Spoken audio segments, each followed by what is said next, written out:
All right. Welcome to our very first episode of our podcast, Yes. the Howard Brothers Podcast. Yes. Welcome to our channel, ladies and gentlemen. So, what our podcast is going to be about, at least at the beginning here, is all about Star Trek. Yes. This is a subject that is near and dear to my brother. Yes. This is something kind of new to me. Well, I should say new. I'm used to Star Trek, but this would be the first time I think I'll literally have to sit down and watch the original series. Every episode. Every episode. I have never seen the entire original series from start to finish. Nope. In fact, this episode that we are talking about is the first episode of the series. Correct. Which I have never. I've seen. I get shorts, bits and pieces of Well, it. not bits and pieces, but I've seen like at the end of every episode they have like the credits and they show pictures of episodes. I've seen pictures of the creature that they went against. Yes. But I didn't know where it was from, what it was. I just kind of shrugged my shoulders and went, okay, whatever. It's some creature. I don't care. So that's what we're gonna do. We're gonna watch the entire episode, and then we're going to just tell you what we think of the what episode. we think of it, and very well talk your way through each episode. Yes. So So we'll start off each episode basically just chit chatting about our week. Yes. And we'll start with you, Jordan. How was your week? Well, as you probably know, this was a short week for me. Yes, me too. So, essentially for me, trying to jam 5 days into a 4-day work week is not the easiest thing to do. And for my job, it makes it even harder because you get more and more people calling in, trying to figure out why we haven't done something in that fast when they're like, you know, we need this picked up yesterday. Well, yeah, we aren't that good. Yeah. But apparently, the entire company has moved to your level. Well, I shouldn't say the entire company, but everybody that's in the building. Yes, in the company I work for, a lot of people work remotely. There are some people in the office, and they've recently just moved people from the other end of the building where there was like 5 or 6 people. They moved them down to my side of the building where there's more people.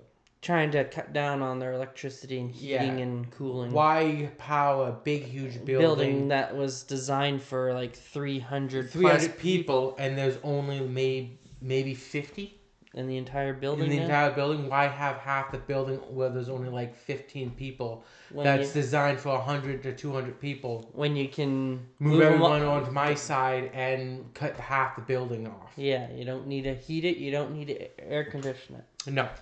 So, yes. So it was actually kind of interesting. With everyone down there, I'm no longer, as I call it, in the dungeon by myself. Correct. I'm literally on the bottom floor. There was no one there to talk to. No. So, but how about you, Ryan? How was your week? As you people probably know, me and Ryan do not live together, and we have different jobs. Yes. So all weeks are going to be different. Yes. So I also had a short week because I'm a bus driver. I did get a snow day on the Friday. Yes. It was completely a shock because I actually did go to work. Yeah, they didn't announce it apparently. Well, they did. I just didn't look because when I woke up, it wasn't snowing, raining, anything. So I didn't think anything of it. And I went directly to work, and when I got to the office, I was wondering why the parking lot was so empty with really no cars, and why all the school buses were still parked there. So I instantly left the parking lot thinking maybe it was a snow day, and I just didn't look at it. So I left and pulled over to the side of the road, looked on Facebook, and sure enough, for Sudbury, Espanola, Massey, and all of Manitoulin Island, they canceled school buses because it was supposed to rain, freezing rain, and snow either one of them or all of them. We weren't really sure what was going on for the afternoon. So in the interest of safety, they canceled us. So Yes. and as Jordan may or may not know what I was going to say, I did get into a bit of an accident. I wasn't going to even say it. I I had to save his ass. Yes, I did slide into a ditch. Yeah, the roads were really slippery, and he slipped off the road. He hit the shoulder, the slush, and as a lot of people may know, once you hit that stuff, it just pulled him into the ditch. There's not enough room between the edge of the road and the ditch for him to have time to really do anything. So, minute it took him, he dropped. But he didn't go into the ditch very far. No, he was able to get me Yeah, out I was able quite to, well, actually. I literally just hooked him up to the back of my truck, gave him a quick little yank, and then I literally just walked to the front of his car, pushed it with my bare hands, and he drove out. It was literally that simple. Then we had to wait to, was it, 45 minutes, 35 minutes before, because a cop was supposed to come back and... Well, more than that, because I got there about 6:45. It was about 7:30 or later. It was like 7:45, so it was almost damn near now. You and me just sat there and waited for him. Yeah. And the cop says he was going to be there by 7. He didn't show up until like 7:40. 7:35. Or something, yeah. But we got that taken care of. Fortunately, no one got hurt. His car's fine. In fact, his car got better after the accident. He had a couple of some of you may know, idiot lights come on his way here, and then the minute he went into the snow, it hit that. They all went off. He checked. He hooked up and checked and all that. They're no longer registering. It's like his car magically fixed itself in the snowbank. So, some people may say that was a bad thing. It may have turned out to be a good thing. Yeah. So, but we'll see if when he has to go to work on Monday if they come back on. Yes. If so, I'll tell him to go into another snowbank. Yes. So, so that was our week. So the first episode we watched. We did not go with the original pilot of Star Trek, the original series. We went with the very first episode that pretty well put Star Trek on the air. Yes. So the very first episode is called The Man Trap. Yes. So it's so basically the synopsis of the episode is that basically an alien has taken needs salt to survive, and I never really thought of this, but it went only after the males. Yeah, it's called Man Trap. It didn't go after any of the females. No. And females have salt. Technically, it did. It killed his wife. Oh, yeah. But you don't see it. It almost went after her there the one time. Yes. But it never actually killed a female. No. That you see on screen. So it's kind of interesting why Man Trap, if it was going after women too. Yeah. Should have said the Salt Trap. Yeah. Captain Fancy. Fancy. At the beginning there of your speech there, you said that one fancy word. Synopsis? Yeah. Captain Fancy Pants we got here. Well, that's what... Where's Wikipedia? Online. Oh, me? Yeah. Now. But that's what it's called. Now, I also just want to say, the image that you're seeing around us, this may or may not be common. Like we said, this is our first podcast, so you may see us change things. Yeah. Please let us know in the comments what do you think of our background, our surroundings, stuff like that. I don't know what's wrong with you. There's a lot wrong with him. Trying to do something different, man. Trying to do something different. Ow! You have to reset him every so often. All right. So we're gonna do the Man Trap. So before we begin, yes, we're gonna have since this is, as you probably can tell, the weekend. We're gonna have a little beverage. Yes. Well, what they call a drink. All right.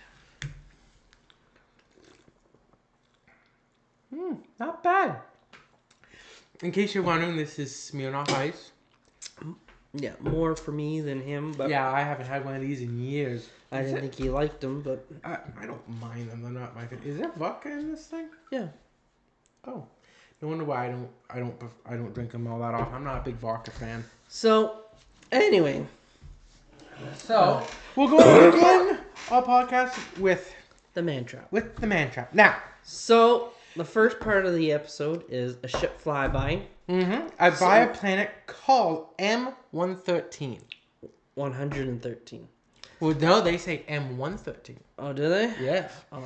They say And we start off with a captain's log. yes. It's a captain's log Starting- starting 1513.1. Now, I'm just curious. Do you know why they do that? Why they put points, like something in there? A lot of people have always wondered how a stardate ever comes up. Yeah.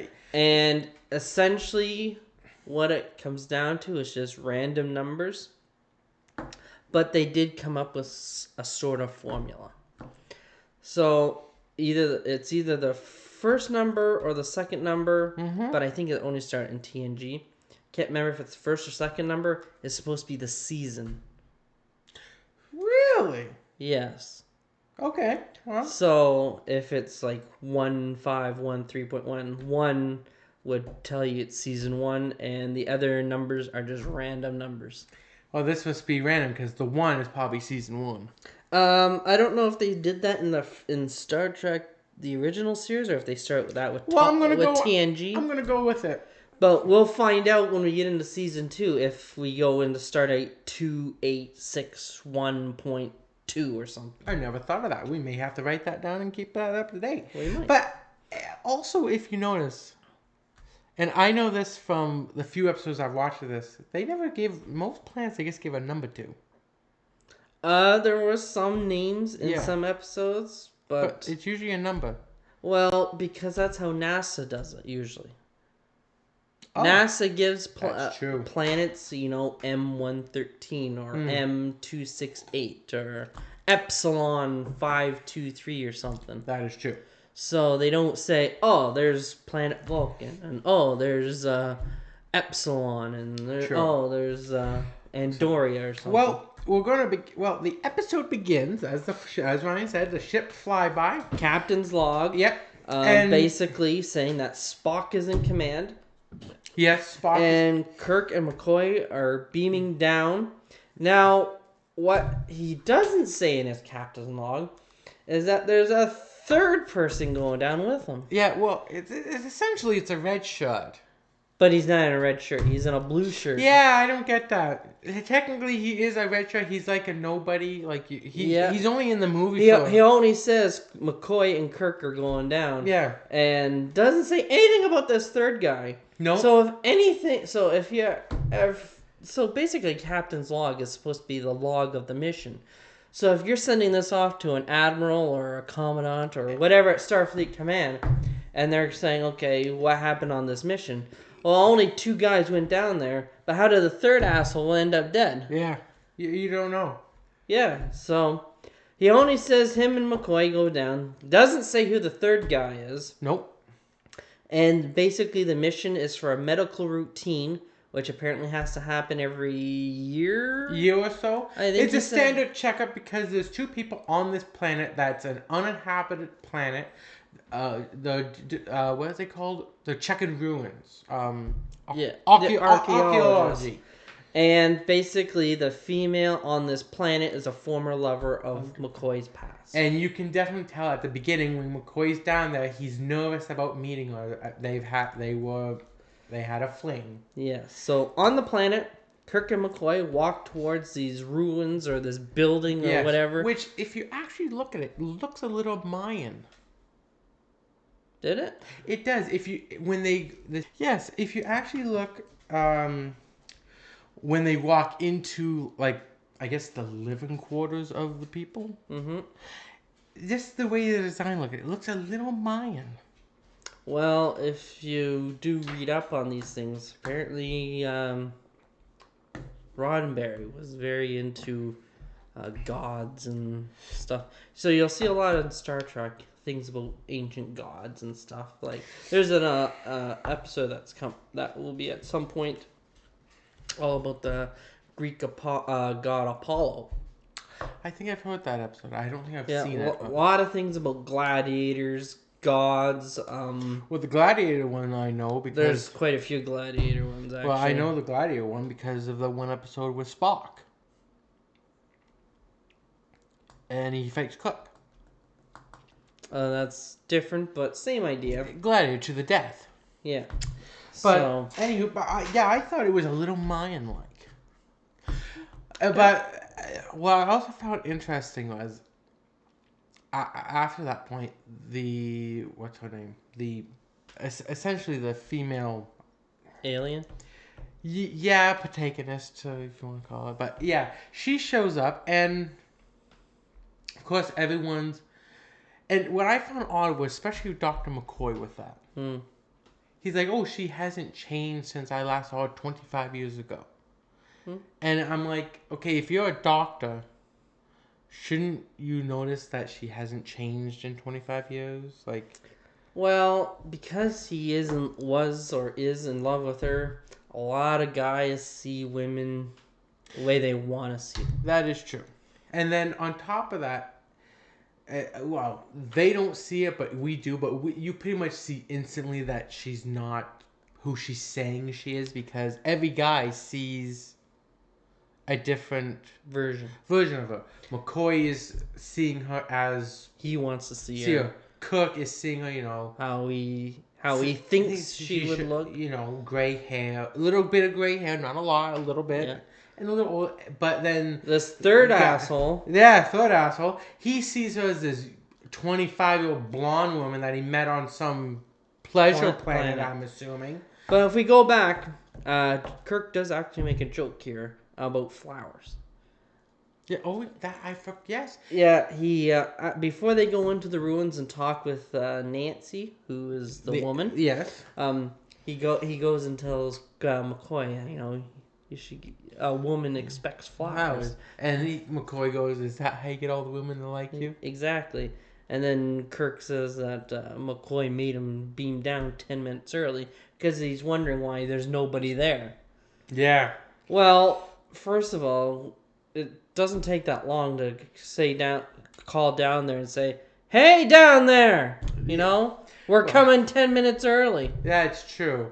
So it's kind of odd that they didn't say anything. We'll just beam down and pray to God we don't catch him doing the horizontal mambo. Yes.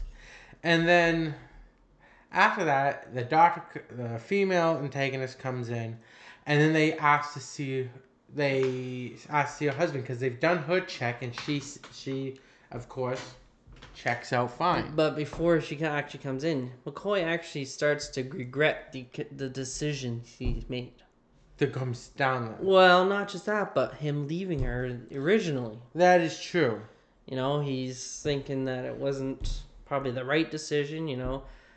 I know there are women out there that I've been with, and I think I've made bad decisions on what I've done, and I think every guy has done that. Probably. But they do their check. She checks out. And we find out that McCoy has a nickname.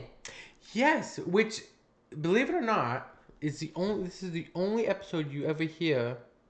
Well, Bones is a nickname too. Well, I'm sure everyone who is a Star Trek fan doesn't call him McCoy. They call him Bones. Even on the movie, the newer movies with Chris Pine, you don't hear him say Leonard McCoy or McCoy. You hear Kirk call him Bones. Yeah. So this is actually a nickname that we haven't heard of. And it's only in this one episode because it was only by this woman. She was the only one that ever called him. And the nickname was Plum. Yeah, Plum. I don't get Plum. I don't know how you get Plum or what. Maybe because of the color of his uniform. Are Plums blue? Yeah, they're blue. Yeah, that's what I thought. It could be Plum. So unless he was so sure about everything, it was Plum. But also in here is when we find out the third asshole who beamed down. Yes. Crewman Darnell. Yes. Darnell, which is first time you hear his name. finally. And you don't get much of a backstory or No. anything. So when he finally dies, you look, go, okay, well, he was a red shirt. But he was down there to take the bullet. yeah, pretty much. So basically, Kirk must go over the intercom and say, who wants to beam down with us And die. and die or be the one that takes the bullet for me? Yeah. I'm assuming so. It's the only logical thing I can think I of. don't know. But after that, But Darnell, but then after that, once we find out he's his crewman, we found out that the female changes per character. yes, because Darnell is sent outside. Yeah. And he's standing up against the wall, and as the female antagonist is leaving to go get her husband, she changes form. Almost instantly into the, I don't know, 25, 30-year-old blonde seductress. Yes. And he goes and chases after her. Yeah. And and then suddenly her husband shows up. Yeah. And he asks him to leave. Yeah. He doesn't want him there. He doesn't want him there. He's immediately being aggressive. He wants them to leave. He doesn't want them there. Even though he knows, or he should know, the rules. Yeah, and he knows that they have to come there and test him. But he's like, no, I don't want it. Go away. Leave me alone. Get the fuck out of here. And he keeps saying, I don't want you on my planet. It's not your planet. Well, I don't know. Would it be his planet? Well, or would it be technically it's a Federation planet. I guess uninhabited. Yeah, I guess he could, but technically no. Yeah, because there's nothing on the planet because he has to get supplies brought in. Like he can't grow anything. Apparently not. There's no food. There's no water. There's no salt. Yeah. So once the woman leaves, this crewman Darnell chases after her mysteriously. Her husband which is uh-oh. Yeah, and then mysteriously her husband shows up. So basically, the rule is don't chase after women. Yeah, because they're gonna be dangerous. Yeah, pretty much. And then the husband shows up. He's being a bit of a. Actually, once he leaves, we go into the credits. Yes. We go into the opening credits, which just tells you that the two people that get billing, because this is the 60s, was Bill Shatner, or William Shatner, he likes to go by Bill, as Captain Kirk, and Leonard Nimoy as Spock. Yeah. DeForest Kelley isn't credited in there as Dr. McCoy, even though he's in there probably just as much as Kirk and Spock. Yeah. But Sulu isn't in there, but he never really was. No. We never even got to see Scotty. No. You didn't see Scotty. You didn't see Chekhov. You didn't see. Yeah, Chekhov doesn't come till the second season. No, I would have thought. But I thought you saw all of them except Chekhov since the beginning. The only ones that you see out of the main cast is Cook, Spock, and McCoy. No. Oh, you're her, right. She's in pretty much every episode. Yeah. And I think that's all of them. You don't. That's out of the main cast of, what is it, 7 or 8? Yeah. You only see 4 of them. Yeah. And then, so once we come back from the credits, we do another ships in orbit, or another ship flyby. Yep. And you notice it only shows the left side of the ship. Yeah, you don't see the right. Because if I remember correctly, when it was originally filmed, all the wiring for all the lights was on the right side of the model. Yeah, so they can only do the left side. Yes.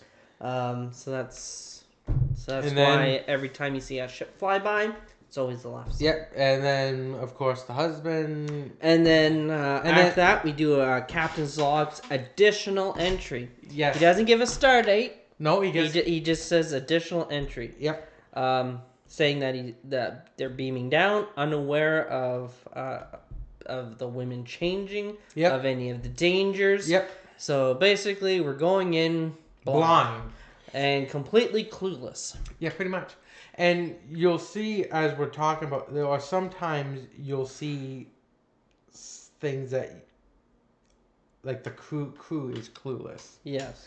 But So basically, the professor still wants him to leave, but wants salt tablets. yeah, he wants salt. So basically, get the fuck out of here, but leave your salt. But leave everything I want, but get out of here.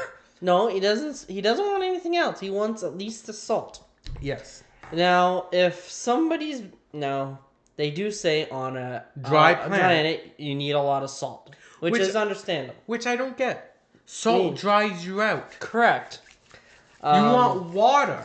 Yes, but apparently he needs lots of salt. Yeah, and apparently in the future, salt is apparently what you need to live in an arid or a sand dune planet. Yeah, apparently. I would have thought water, but hey. You would have thought so, but apparently in the future, salt does the thing. Yeah. And if that's the only thing he needs, why?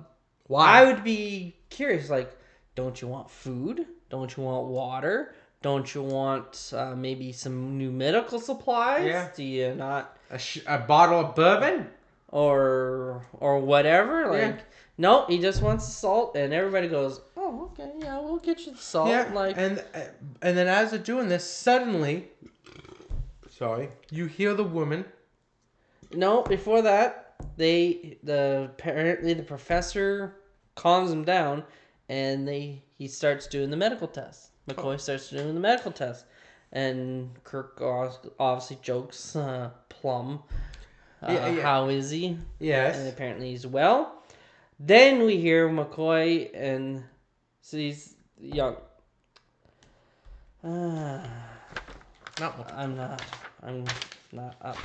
Then we hear the women scream. Yes, then you hear the woman scream outside.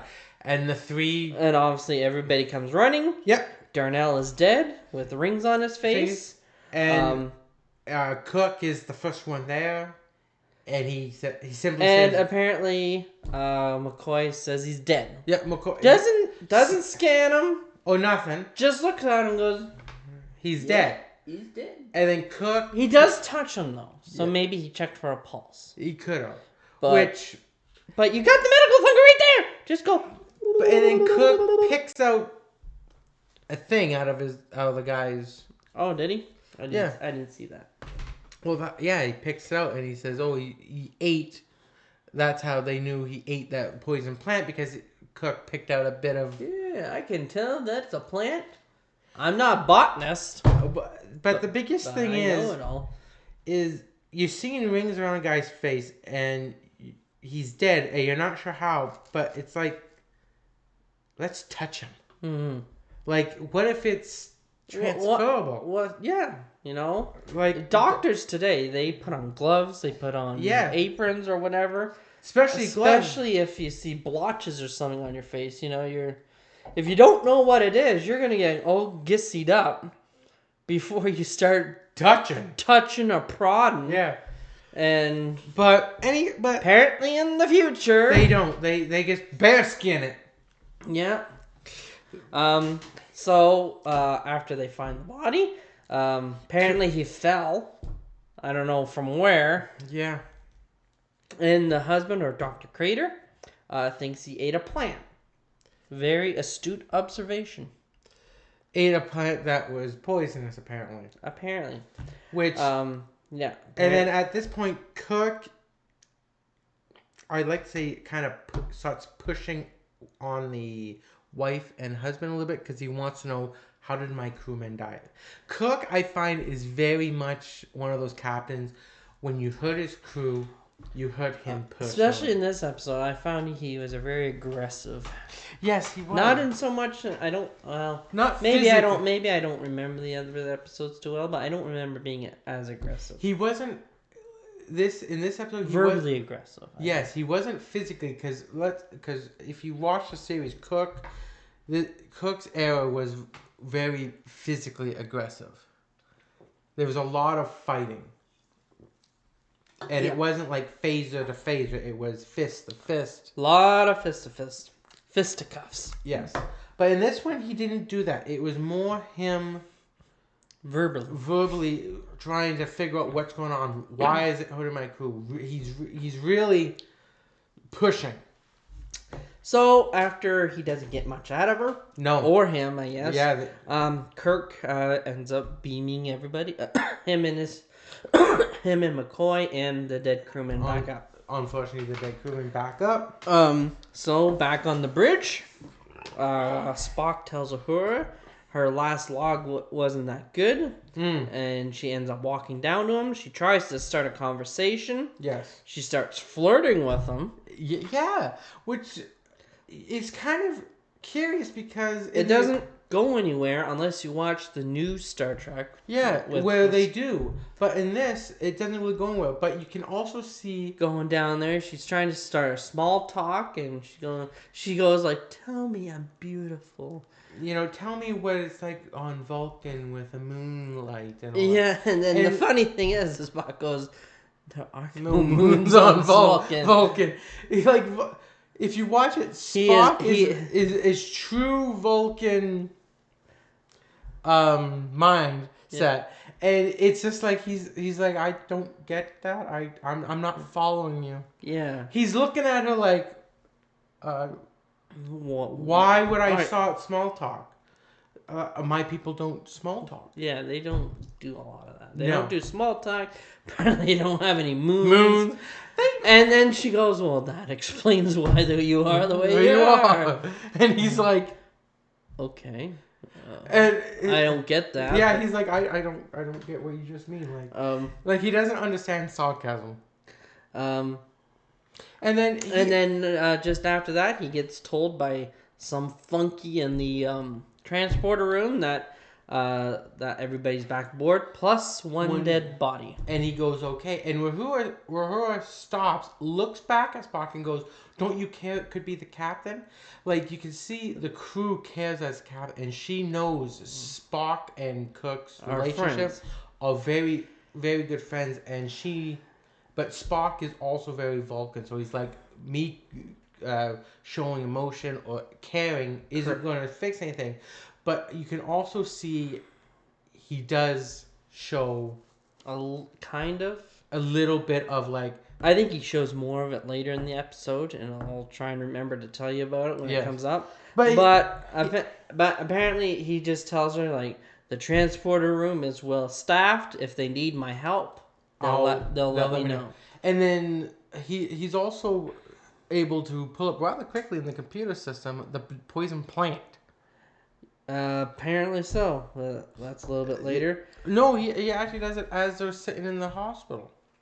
Yeah. Doctor's office. So in sickbay is the next scene. Yep. It wasn't poison. No, that's the thing. The doc goes, there's no poison in the system. They're talking to Spock on the computer, and he's like, "Oh no, this is the poison plant." Yeah, and it's Spock's supposed to do this, supposed to do that. It doesn't create these red blotches. It's unheard of. And we don't find any of these poisons that this plant apparently has in his teeth. Yeah. I think I got something in my teeth. And he's like, it shouldn't have happened. And then Spock goes, well, he's right. There's nothing wrong with this guy. He should be, by all accounts, he should sit up and walk out of here. And then Kirk obviously questions him, like, how can that be? Yeah, like, and then McCoy obviously gets into saying like Nancy must have lied or didn't know or whatever. And they talk about how beautiful she is, and McCoy is saying like, I might have seen her through rosy red filters. Exactly. Like sometimes I might do with a woman. And then all of a sudden Kirk gets upset. Yeah. He goes, I don't care about your love life. Yeah. I don't care about this. One of my men are dead. I need to know why. And I want to know. Yeah. In this episode, he's very. You'd almost think he's bipolar. Yes. Because he cares. He's like adamant, like about the crewman, and it's very. I don't think in other episodes he's this. Like, I don't know. Forceful. Well, maybe he is. Maybe we'll find out in future episodes. Maybe, but I think in this one they're really trying to hammer in the point to the fans that he's a captain that cares about his men more than he does himself. Love. Because actually, this is one of the few episodes, I think. Yeah, he doesn't get. Hey, he he's doesn't not banging one of the extras. Yeah, that's true. In most episodes he was a man's man. Or his uniform isn't ripped. And he's not showing off his chest. That's true. He did get a lot of ripped shirts, didn't he? You know, he must have went through his entire budget of uniforms in their 5-year mission. Probably. So, anyway, so after that, we do another ship flyby. Yep. We get another captain's log. There's a lot of ship flybys. Yes. So we do another captain's log. Yep. Stardate 1513.4. One crewman dead, unknown poison. Yes, and that's all they know is unknown poison. Now, this is the future, damn it.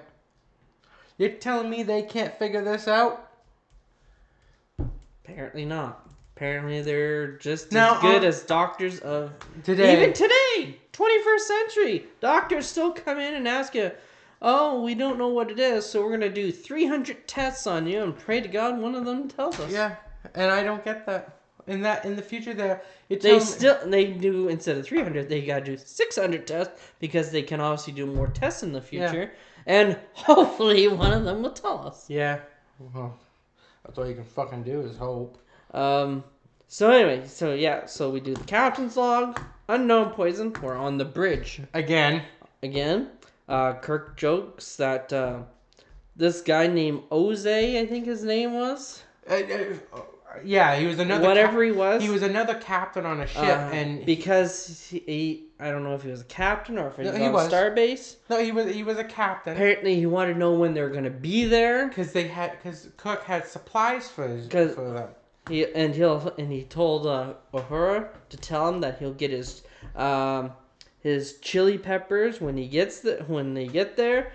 Prime Mexican Reds. Picked them himself. Yeah, picked them himself. And I'm thinking, when and where did you pick these? He must have been. Oh yeah, they're on a 5-year mission. They shouldn't be going back to Earth. I never thought of that until just now. Yeah, exactly. I don't know where the hell he got them, but you can definitely see in that scene, you know, the communication between the ships. The captains all know one another.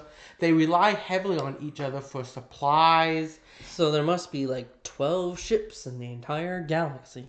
Yeah. And on top of that, you also don't... Because Kirk seems to know everybody. Yeah. And on top of that, you also have to think the food replicators at the time were not as good as you see in like TNG and all that. So like the chili peppers and all that, they had to store those and eat them pretty fresh. Well, on the Enterprise, they had replicators.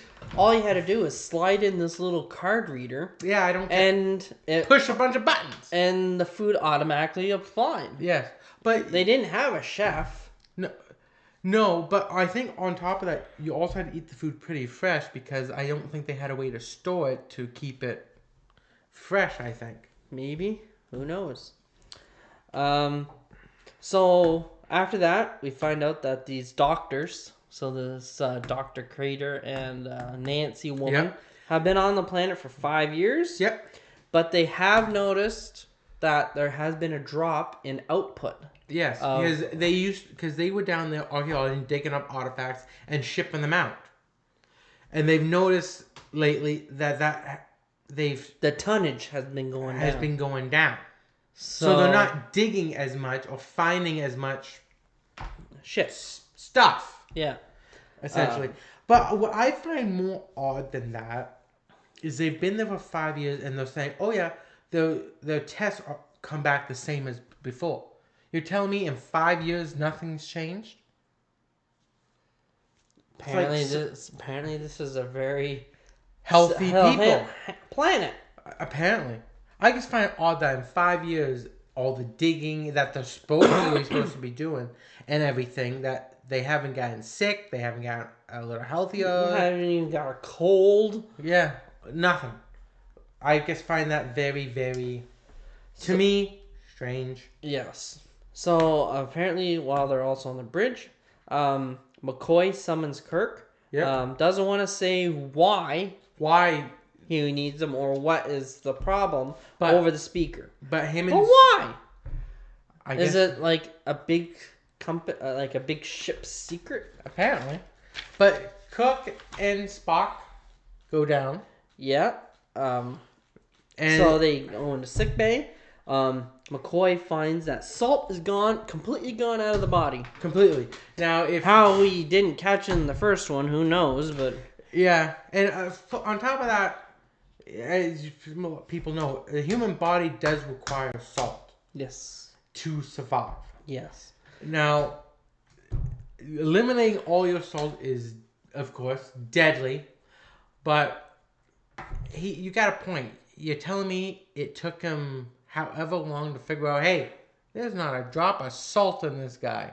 That should have been like on one of the first tests. Yeah, you would have thought.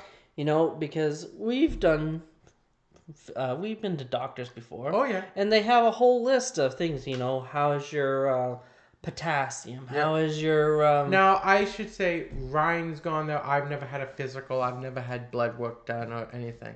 But we've gone there enough for Ryan, on parents, and all that. And one of the things that they've tested our father for, at least, that they did in less than 24 hours, it was only a few hours, they said his salt level went down. And it's like one of the first tests. It was like one of the Because first it tests. tells you everything that's in the bottle. Like how much iron you have in your Yep. body, how much potassium, how much salt, And it took him hours to go, yeah, your salt's gone down. And Take a salt he pill. had to do a second test. Yeah. The first time he says, there should be no reason this guy shouldn't be walking out the door. You're telling me you can test for salt? You're telling me with all the technology at the time? It doesn't go beep beep beep beep beep beep. No salt, no Yeah, shouldn't salt. there be a light that says salt, salt, salt? No salt. But apparently there is not. But Yeah. we digress. Yes. So Kirk apologizes. Yep. And of course he apologizes to Bones for that, and Yeah. Bones says, "Oh, For the last time he was in there, how he got upset. yes, And then Kirk says he's gonna beam Dak down with questions. yes," because now He wants to know why there's no no salt. salt. This is not. It's not something that you, me, or Ryan can do. We can't just sit there and go, salt gone. Yeah. We can't do that. Where did it go? How did it leave the body? When you pee out salt, but your food and Especially on this planet where it's a desert planet. So there's not too many plants down there. Yeah. So we know all the plants that are down there, and none of them do remove salt. exactly. So we gotta find out why. Your body needs salt, so your food naturally has salt in it. So that's how you stay alive. So we go back down to the planet. Yep. Kirk is obviously going to starts questioning this Dr. Crater. Yep.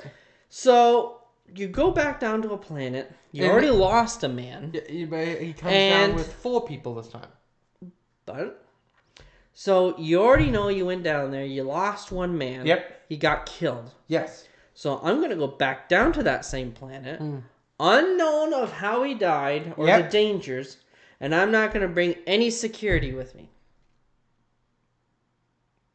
No. The only person he brought down is no security except a blue shirt Yep. who is kind of acting like one because he was standing beside the door there, kind of like a guard, Yeah. and he was armed, Yes. but he's not security. No, because He's a scientist or a medical guy. because He's not there as a security. He's not a Richard. no. So, me personally, as the CEO, I'm going down to this hostile planet now, Where you Big- just I lost a lost one. crewman. and I'm not going to bring any security. No. Nope, not at all. So, so apparently they keep asking for these salt tablets. Yep. Apparently Kirk doesn't like mysteries, but yet it seems like every week he's got his new mystery. Yeah. And he says on this, I don't like mysteries. They give me a stomach ache. And my stomach... He obviously did 3 seasons or a 5-year mission, or how many 5-year missions? With a hell of a stomach ache. I guess, because every week it seemed like they were doing something different. Yeah. So the doctor goes over and shows that why he needs salt, and they have tablets in a jar, which is almost empty. And he's like, "We came down here with 25 pounds. pounds worth of salt. Now that's a lot of fucking salt." But not... If it was supposed to last at least a year, I don't think 25 pounds would have lasted a year. Well, you wouldn't think so, but I don't know how many times he's taken the salt pill. That's true. And with Queen, I need nothing but salt. She must be sucking that stuff like. Well, she must. Yeah. But apparently, because pretty much at the end of the episode, you see her take almost a handful of it at once and just. So, while they're down on the planet, Kirk wants the man and wife to beam up. Yes. For their safety, because he doesn't know that the wife is the alien. No, he's thinking there's another creature down here, and before he can leave them there, he wants to get them out of there. That way, he can scan and send down people to go. So what's going on? As Kirk is talking to the ship, saying we're gonna beam everybody up. Yep. And the guy runs off, but yet nobody saw him. Nope. He clicks off his communicator, turns around, and McCoy goes, "He's gone." Yeah. And you're going, huh? How did I not hear this guy run away? But apparently we didn't. Exactly. So then they run out there, and the husband is standing over the pink shirt guy who's now dead. Blue shirt, sorry, who's dead, and he's yelling out, saying, "I got salt tablets." Yeah, he's yelling out for his wife. "I have salt tablets. Come get them." And as he's yelling out pretty loud. Yeah. And then eventually you hear McCoy and Kirk coming, and they're yelling out. Yeah. So you don't hear. So apparently the doctor can hear Kirk and McCoy yell, but apparently it does not go the other way. No. Because he's yelling, "I got salt tablets. Come. Yeah. Come to me. I will protect you." And then And then apparently Kirk and McCoy did not hear that to go, "Why is he saying I got salt tablets? Yeah, so who is he protecting?" Yeah, what's so important about these bloody salt tablets? So, I don't know. Me neither. But then you see the guy walk down to a ruin and then just kind of disappear. So apparently, and then Crewman Green, who is another person who came down, not a red shirt, he was a blue shirt. No, he was the same color as Captain. Oh, was he gold? He was gold. The guy wearing the blue shirt was the one the husband was over.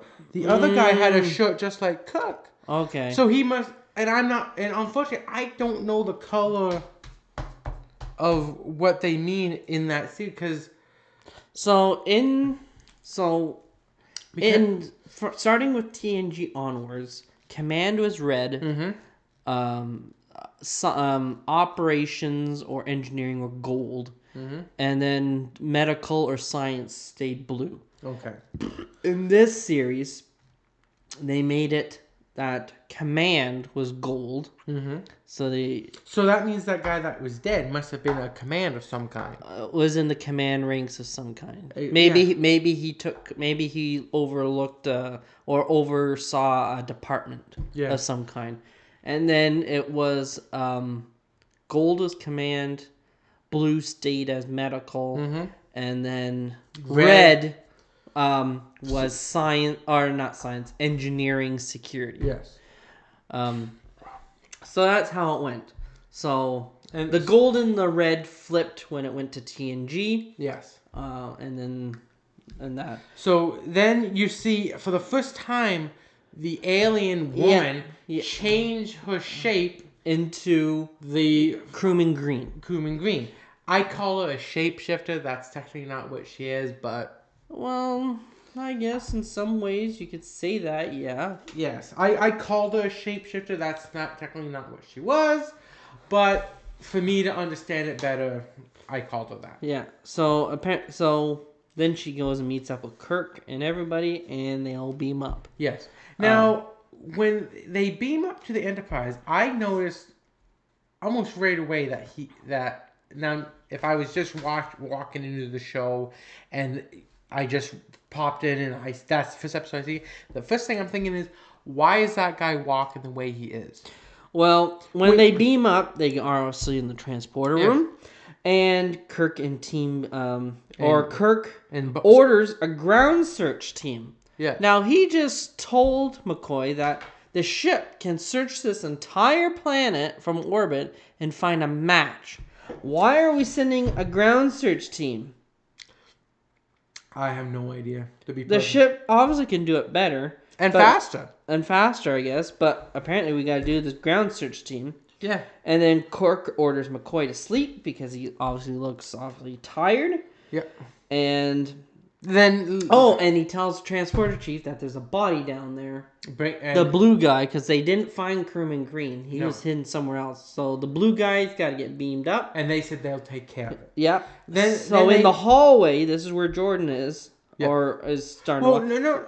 Kirk walks the hall. He goes to the turbo lift. He goes to the bridge. Oh, this is where you heard the sound. It sounds like a background noise. Yeah. So when the doors close and he goes bridge, all of a sudden you hear this big crash. Now, I can only guess is that maybe it was the background people, stage hands stuff, probably moving the sets out of the way to bring in the bridge set. So when the doors open again, they see it. He walks onto the bridge. But what I meant before... But why didn't they remove it in post-production? I don't know. But what I meant before that was when they beam onto the ship first, and Kirk and Bones are, walking around. Look at Green and how he's walking. Yeah, he's kind of looking around going... Not just that. Kind of cool. But when you walk, you're walking like that. He's walking like this. His arms are straight. They're not straight. He's almost standing perfectly still, like it's an effort for him to walk and control himself as he's walking off the transporters. And it's like that. Kind of weird. That looks weird. And apparently this Crewman Green, I guess, is human. I'm assuming so. He looks human, but a lot of the species on this show looked human, even though they weren't considered human. Yes. So, but yeah, and it also goes into the scene after Kirk does this turbolift scene. Yep. Crewman Green, the imposter, sees. I originally wrote Yeoman Chapel. Yeah, because that's what I thought it was. But then I realized that later on that she wasn't a yeoman, she was Nurse Chapel, which is another character we did not see in this episode. That is true. It was Yeoman Rand. Now, some people may recognize that name because she did eventually go to medical.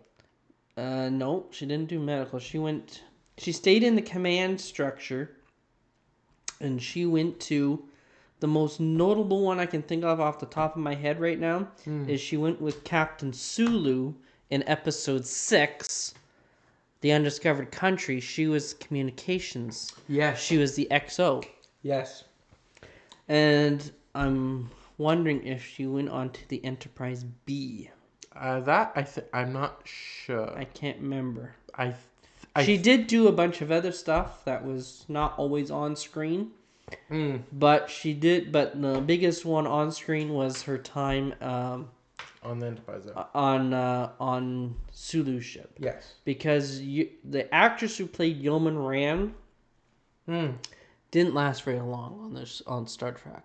No, because I remember in the 60s there weren't a lot of women actors.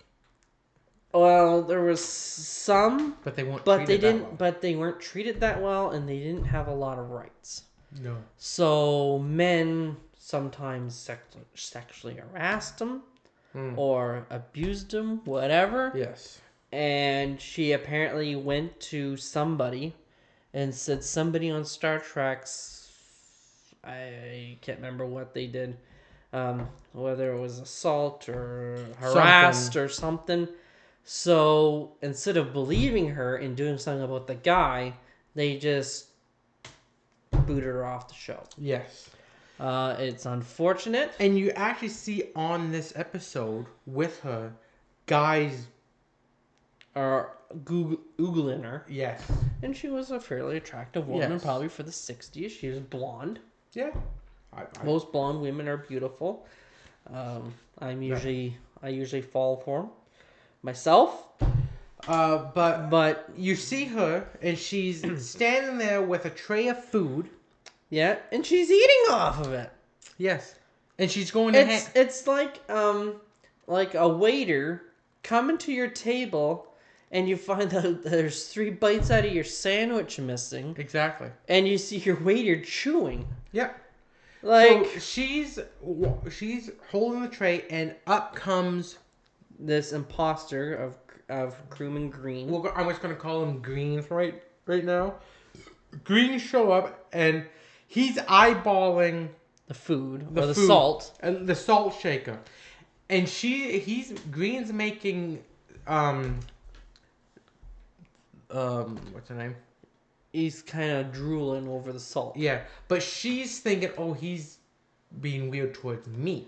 Or something like that. Or whatever. Because she's eating the celery. With salt on it.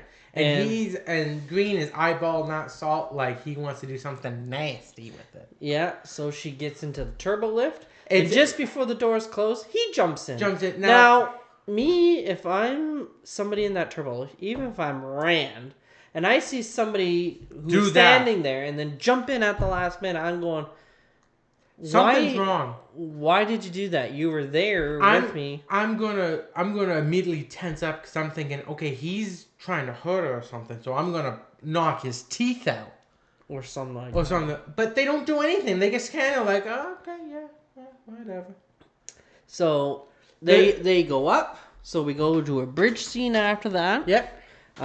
Kirk is talking to Spock. Mm-hmm. They're doing scans of the planet. They can't find anyone except one person on the entire planet, which is the husband, going in circles. Like he's trying to find. They think it's the husband. Yeah, because it's the only one they can find. And they apparently they couldn't. No, they originally said 2, but only one was moving. So obviously they found the other dead guy. They must have. And then after that, Kirk says, well, expand the search. Mm-hmm. And when they do the sound effect for sounding the search, it kind of sounds like they were shooting off phasers. Yeah. And it sounds like it's powering up, like got a V8 engine that they go, okay, we got to warm up. Yeah.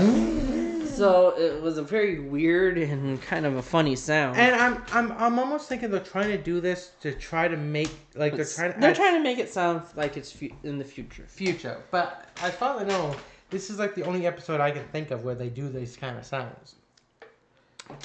They do because this is Gene Roddenberry's second shot at trying to get Star Trek onto TV. So he's throwing everything. Because he did it once, it didn't impress the executives. No. Now, usually after your first shot, they say, "Get the fuck out of here." Mm. But they obviously liked it enough, or at least the premise enough, to say, We're going to give you this unprecedented second shot. Yes. To try and get Star Trek on the air. And he threw everything he had. So he changed everything, you know. He if you watch the original pilot, yes, which we'll actually see, or you can actually see in a future episode, because they do it as a clip show. Yes. You actually see Spock actually has emotion. Yes. He actually does smile. Yes, shows off his pearly whites. Yes, he shows emotion. It's a different captain. Yeah, different basically all different actors with different characters. The only character and actor that actually stayed from the original pilot to this pilot was Leonard Nimoy with Spock. Yes, he's the only one. So I'm thinking he was trying to put in all this special effects, trying to do everything he can to really try and get people to watch this show. Yes. Because basically it's going to be based on ratings. Yes. The more people you can get to watch your show, The better. the more money and the better the studio is going to give you. Yes. Because as in turn they can get more money for the commercial spots. Yep. Because if you go to a big company like a Kleenex company or something, or toilet paper or whatever, and say, we can give you this spot on Star Trek at some point on it. Yep. And they're going to say, well, let's look at the numbers. And they're going to say, look at, let's say 50 million people are watching Star Trek. Yep. So that means that'll be 50 million people that are going to watch your commercial. Mm-hmm. And if 10% of them don't use yours, but they see it on there and they like it, that 10% is going to come to you. And that means 10% more profit for you. Which also makes that commercial space more valuable. Yes. So they're going to say, well, you're going to have to pay me $10,000 to put a commercial on that spot, compared to maybe some other show that maybe only has like maybe 1 million people watching it. They're going to say, well, not that many people are watching it, so the commercial time is not worth that much. You're going to pay us $1,000 for the commercial. Yeah, or whatever. So basically, I think that's why they put all these extra sound effects. He was just trying to get ratings and try to get them to say, yeah. And apparently, it must have worked. Yeah. Because after this, Star Trek took off and still hasn't really stopped. No, not really. It did have that brief hiatus between the end of season 3 and when they came out with Star Trek, the motion picture. Yes. But I found probably the movies did better than the show. Well, because they had a bigger budget. Yes. And it was later in the year, so obviously special effects have come a long way. They were Trekkies. So, and they obviously had better special effects. Yes. And more money for the better effects, That's too. true. So, where were we? Oh yes. Spanning the Search, the sound effects. Yep. Very weird. I don't think you hear it again. I don't think you do. It sounded like they were shooting phasers or weapons or something. Actually, I think they even used that same sound for the weapons shots. Probably. Because if you watch this episode, Enterprise doesn't shoot. No, it doesn't actually. No shields, no nothing. Yep. So after that, we go into a hallway scene. Green is following Rand. Yep. And Rand... And 2 crewmen flirt and talk about Rand. As she's walking by, because the one guy says, is that food for me? And she goes, oh, you wish? You walk by. And then they say, oh, wouldn't it be nice to have your own personal yeoman to bring you food? Exactly. I kind of wish I had a woman to bring me food, but that's here and there. Then we go into... I don't know what this room is. I called it the botany room. I was going to say... I originally thought it was hydroponics, but it's not That's food. the word I was looking for. But it can't be. Hydroponics is for food. Oh, yeah. So I called it the botany room. Yeah. Where botanists are, because I do believe it's botanists that do plants.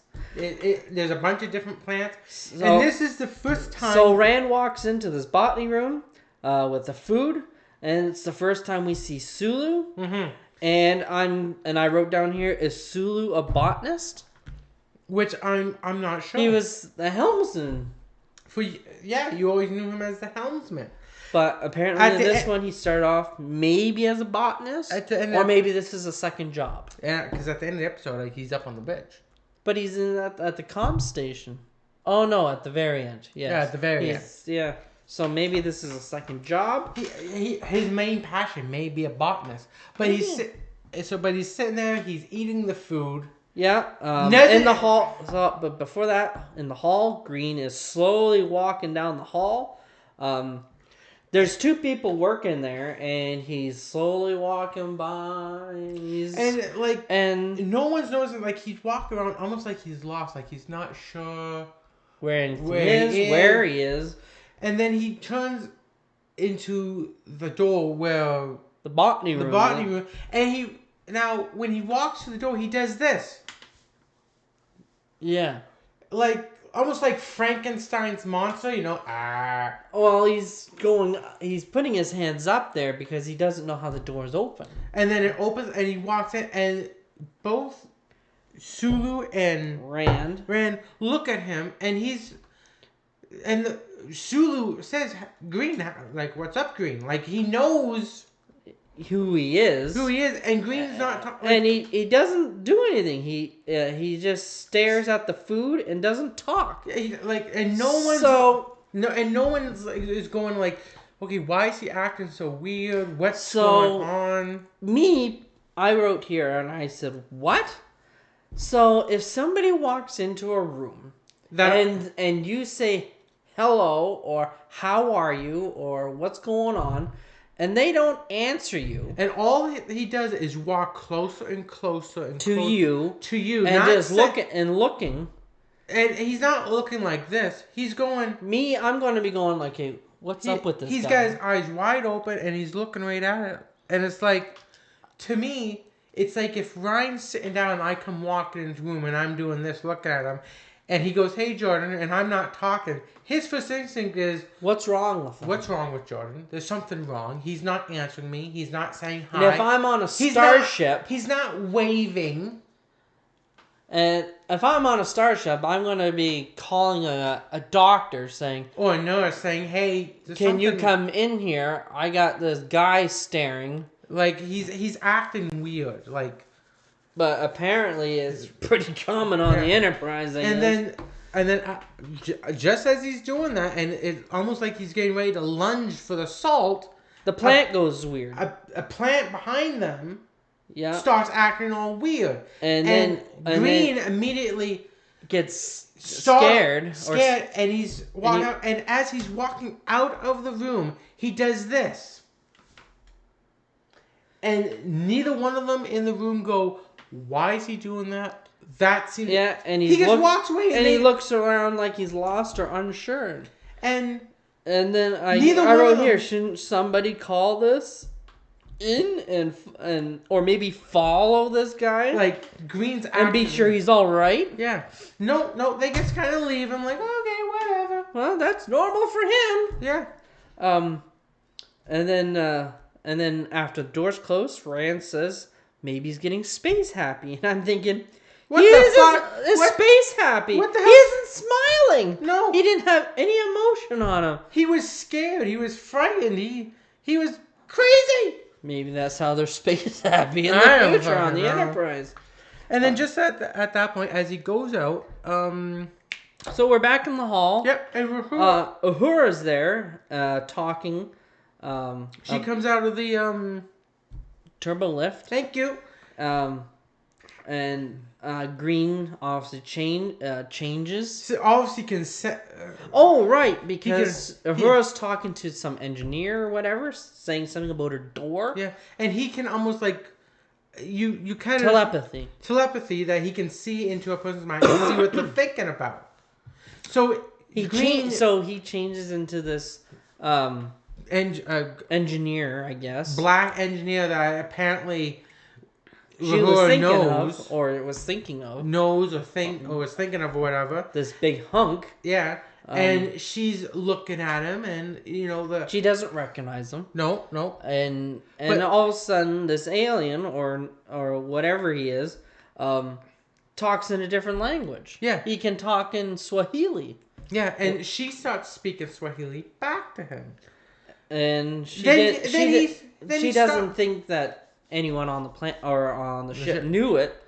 And I'm thinking, how did this alien know a different language? And all I can think of, telepathy. He must be able to reach into the mind and see that kind of stuff. Hmm? But what I find odd is right after she speaks to him, he stops talking.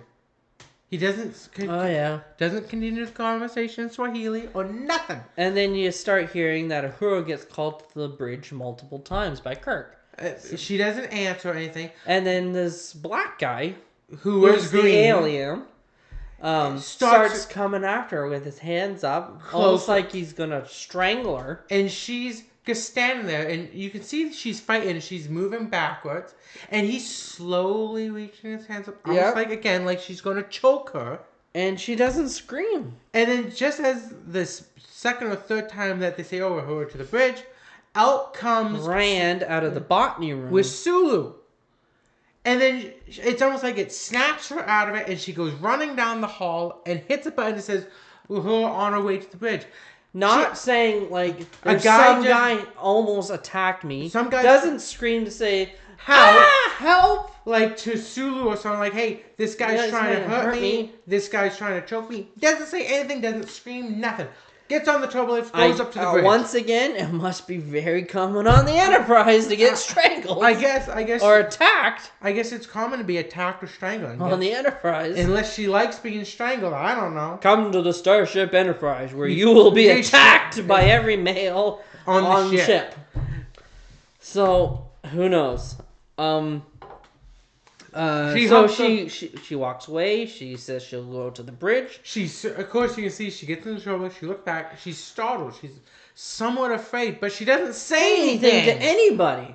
Like, she doesn't say security. There's a black guy or an engineer on this deck that just tried to attack me. Can you arrest him? Whatever. Question him, whatever. So, after that... we go to McCoy's quarters.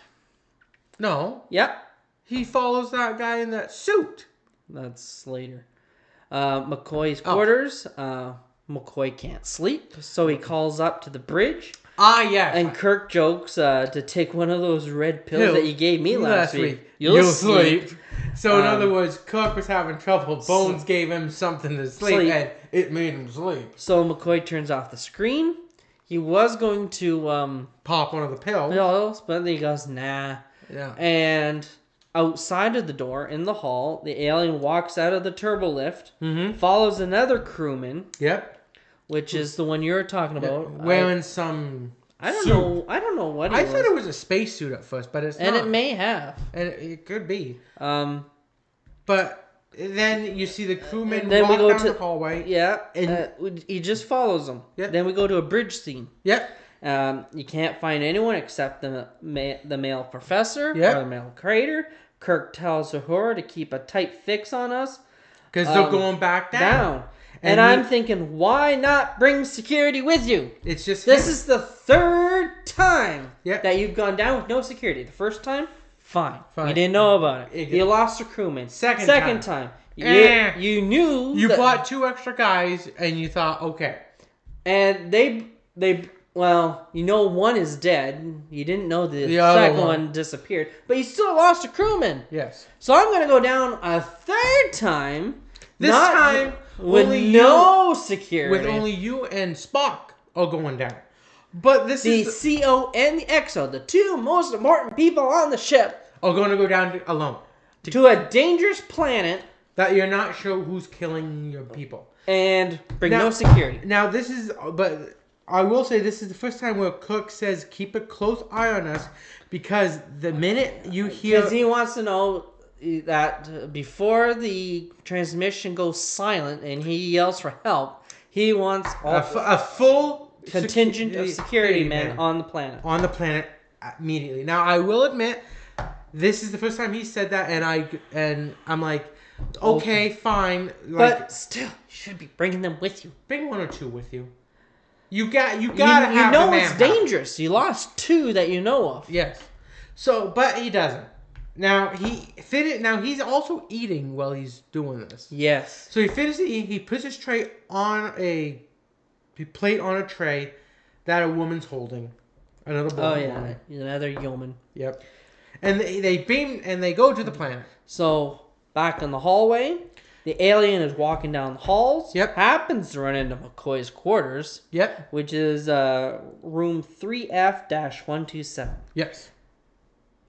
I don't know what that means. Maybe deck 3 forward? I don't know. And then room 127? I don't know. I don't know. They never explain the numbering. But Bones is just about to walk out. Yeah, so and he just as the alien is changing to Nancy, again, just in time for McCoy to walk out and see see her. Yeah, and he's like, "Oh, I'm so happy I found you. I've been so worried." Yeah, so Alien now Nancy flirting and loving towards McCoy, saying, Again. "Oh, you love me and you always have, and oh I yeah, love your thought." I know I'm married, but he doesn't love me like you, like almost like saying, like you're just too much man for me." Mm. And Take me, big boy. Exactly, take me, big boy. The other men are not man enough for me. Mm. Now They're just too small. Now remember at this point. Hopefully, you're not too big. Now remember at this point, Bones does not know it. No, she's an alien. He does not. So back in the hall, Sulu and Rand find this crewman. They're still walking around together. Yeah, on the floor. So I wrote question mark. So Rand doesn't scream. She doesn't go. She simply does this. And then Sulu, without almost like it's a common sight again on the Enterprise. Now, as she does, come to the Enterprise where you'll get attacked by anybody, choked, and you will die. Yeah, it's a common sight. Now, what I found funny is she goes. Sulu looks down and, without missing a beat, looks down and goes, "Okay." Walks over, hits a button, and got a dead body down here on deck 9. He did, and then. Immediately he walks over, gets down, and touches the person on the face. Yeah, because the first thing she noticed, Rand, was that the blotches. And Sulu immediately starts touching, and I'm like, Sulu, my man. Every time I kind of think of that scene, I'm always thinking of George Takei, and in his deep voice, and he goes, "Oh my God." Pretty much. I think that would kind of work in that scene. Yeah, because it's like no gloves, no nothing. I don't know what he has. I don't know how he died, but I'm gonna touch him. Where it could be contagious, it could come into contact with me, and whatever killed him might kill me now. No, I don't know. But apparently, in the future, we don't have to worry about that. No, you don't gotta worry about it. So after that, we do another ship flyby. Yeah, another one of those. We do another captain's log, which is 1513.8. So apparently, a strange life form has killed a crewman. Yep. On the ship. They haven't told the captain this. No, but apparently in his log they do. Yeah. So in so after that, we go to McCoy's quarters. A call for a medical alert. All doctors and nurses are to report in. Yep. McCoy is about to get up, but Nancy shoves him back down and says it's nothing. And I'm thinking, he obviously heard that it was a medical alert or emergency. But he's also taken one of those red pills by now. That's true, but... which are supposed to apparently make you sleep. But I would still be thinking, like... He heard all doctors are to report in. I would... Even if I'm groggy, I'm going to be getting up and saying, give me something to counteract this or whatever, or... You would think, but apparently not here. No, apparently you just get shoved back down and your light's out. So apparently McCoy goes to sleep anyway. McCoy gets called to the bridge. Yes. The alien changes to McCoy. Changes into McCoy now, and now starts masquerading as Dr. So Leonard McCoy. So we do another ship flyby. No, we love our ship flybys. Now we do a captain's log additional again. Yep. So armed crewmen are attacked and slaughtered easily and can immobilize... and can be immobilized. And can immobilize you, but they're not sure how. And apparently, the Professor Crater is lying to them. Yes. They don't know what. So on the planet's surface, Kirk and Spock find this Professor Crater hiding behind a rock mound. Yep, and he's got a gun. Yeah, he's got a weapon. And Professor Crater wants them to go away. Yep. Kirk wants to try to know where his wife is. Because obviously you're gonna... If you found one, you want to know where your wife is. Exactly. Kirk just now is told about the two crewmen... Or the crewmen on Deck 9. And it seems like it's been a few hours since they found this body. Almost like Well, we don't really we'll need, keep it we don't quiet from the need- captain for right now. And then also around this time is when they find Green Yep, Spock does find Green. Apparently, dead. the comms can go into a three-way combination, and you can just jump in on a conversation. Exactly. Because And Kirk was talking to the ship. Yep. All of a sudden, Spock pops open his communicator and jumps right into Kirk's conversation and tells says, Kirk, come over here. I found something. So he goes over and they find Green. Yeah, they find Green. So now they realize Green. That's not Green on the ship. Yeah, so Kirk calls the bridge and puts the ship onto a general quarters security condition 3. Now I'm thinking, is this a high or a low security condition? Is like condition 1 the most secure, for the most dangerous, or I would think 1 would probably be the weakest. Like we gotta or is it go around with your flight swatter.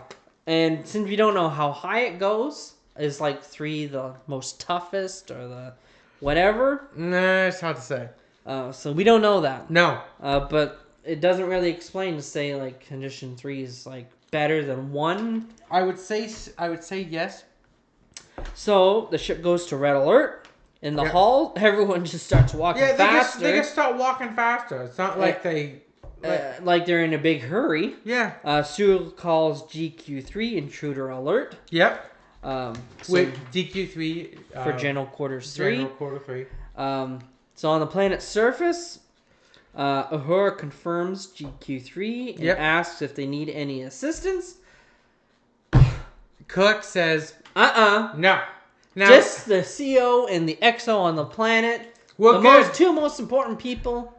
We're fine. Now, just as he says that, the scientist, the husband, destroys this, fires his phaser. This archway thing, this center pillar that's holding up this archway, and wow, he must have a phaser that is like a 50 cal.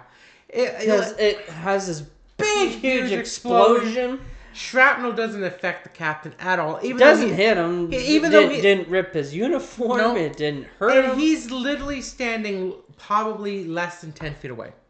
Oh yeah, he's very close. Oh yeah, if it was a real explosion, you should have been killed. Either killed or severely injured. Oh yeah, but he's not. But But you do notice that when these blocks are falling over, you definitely can see tell the styrofoam. You know it's a foam block. As that explosion happens, Cook gets down behind another pillar, just a few inches. It's like 3 or 4 feet away, and he's hunkering down. And the guy doesn't shoot at him again.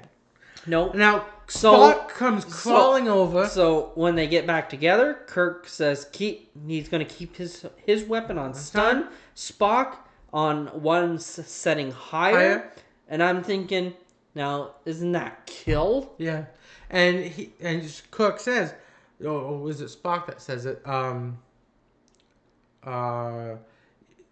You want?" He says, "Sacrifice yourself for the crew."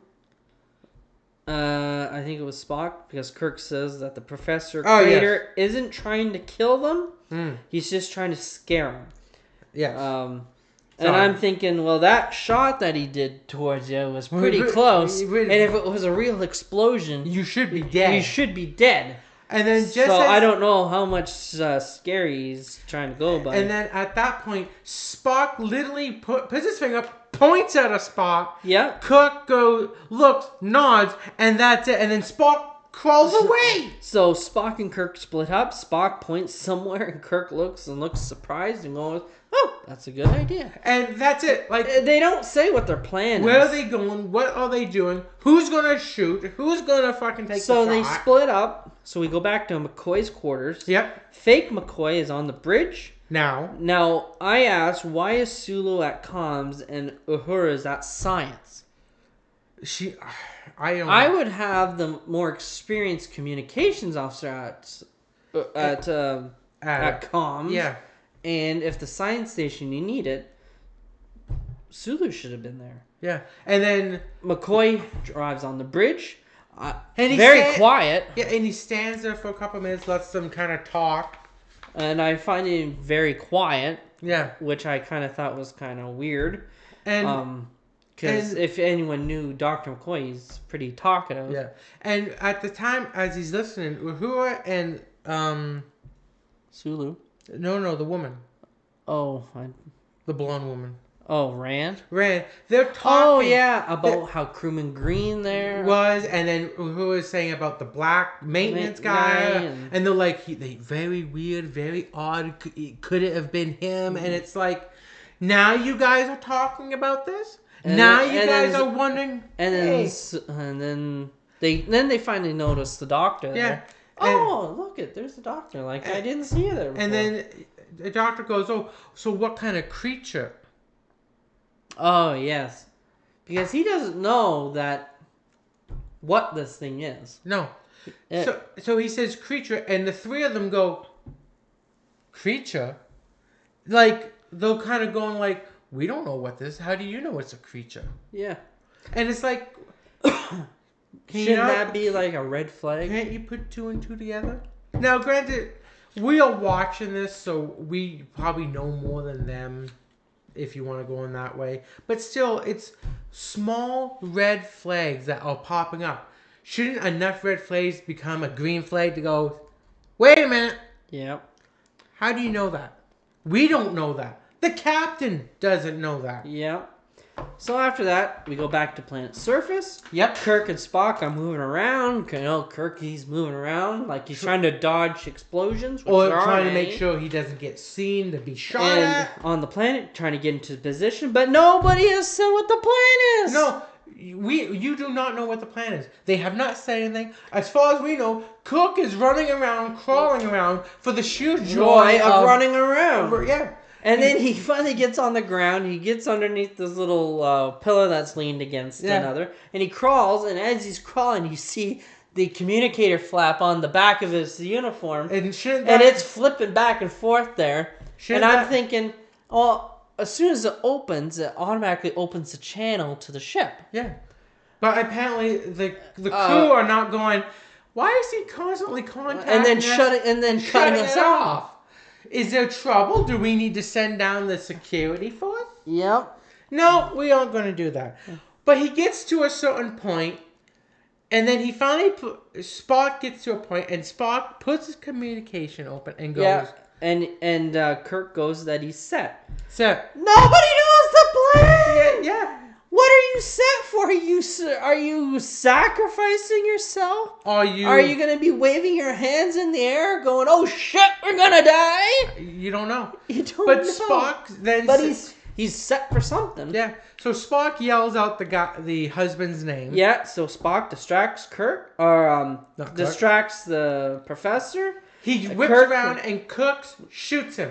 Yeah, and the sound is, you hear the regular phaser sound, but then all I hear is ping! Almost like you're shooting a BB gun at a metal pan. Ping! And I'm thinking, where's the ping coming from? There's no physical projectile in a phaser. No. But yeah, you got the ping out of it. Yeah, you got the ping. And then he falls to the ground. He kind of falls backwards. Fake fall, but I think anyway. And then at that point, Cook and Spock run up to him. And Kirk questions him about the wife. Now, if you watch that episode, when he first starts talking, his voice is completely different. Yes, I did say that. So Professor says it was the last of its kind. And I did say that the professor sounds very different. Yeah.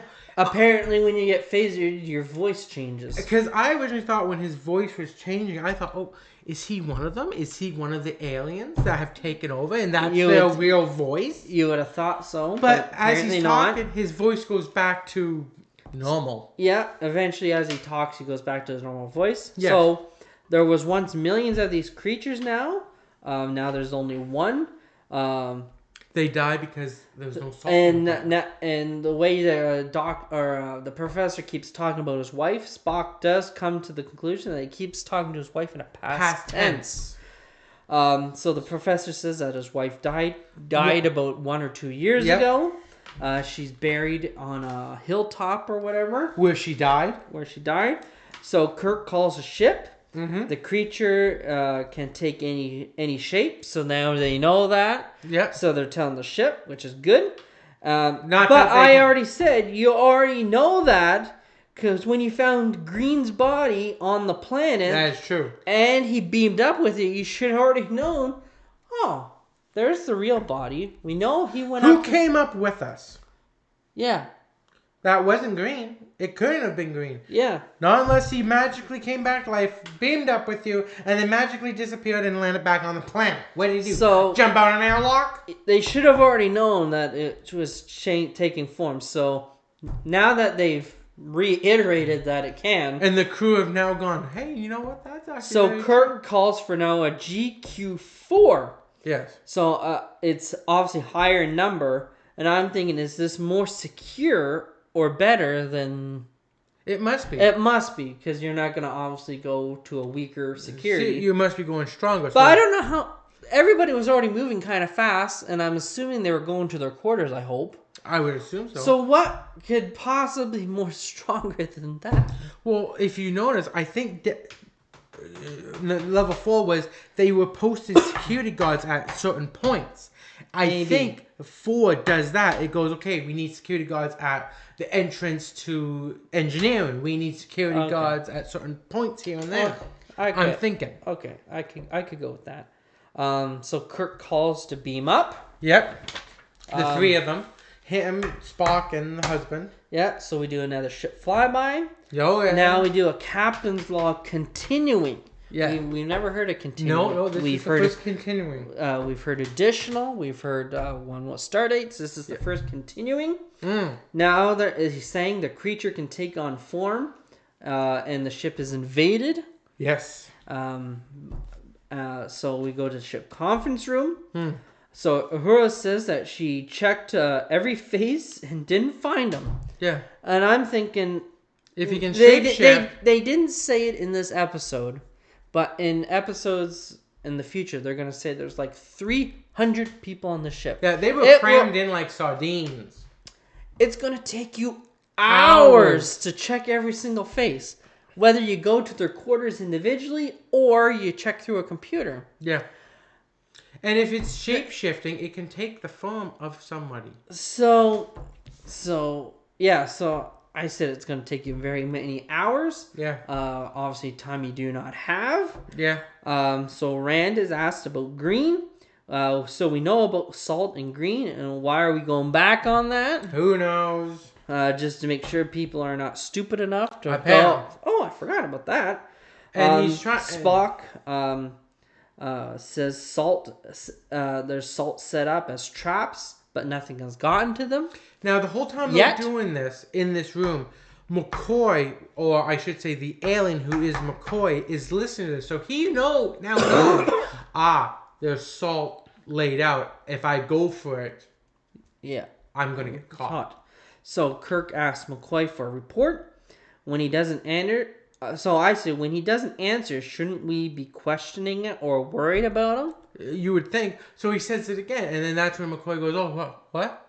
Almost like he's his brain's somewhere else. Exactly. Now maybe that's something you could maybe because you could say like he's thinking about that woman, she's actually dead, and he's heartbroken. Okay, so Cook is now asking the husband, "Can you help us find it? Is there any way?"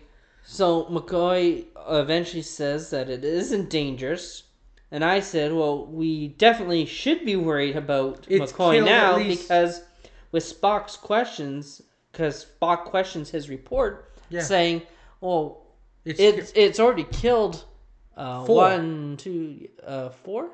Well, 4, the 5. 2 on the ship. Okay. 2 on the planet. The 2 on the ship and 2 on the planet. No, 3 3 on on the the planet, 1 on the ship. So 5. No, 3 on the planet, 1 on the ship. The guy in that spacesuit, Uh-huh. the original guy that died at the beginning, Green, and that other pink. Okay. And so So I'm thinking at least 4 there's 4 people. deaths and he's saying it's not dangerous. And then the husband is also going, yeah, it's not dangerous. It just wants Salt. Once it gets what it wants, It's kind. And then obviously Spock questions his report because he's saying like, what are you talking about, man? Like it's injured, it's killed people already. Yeah. So McCoy says it survives to take different forms, and and I said, and it obviously kills people for the salt. Yeah. It doesn't injure them. It doesn't keep them incapacitated. It kills them.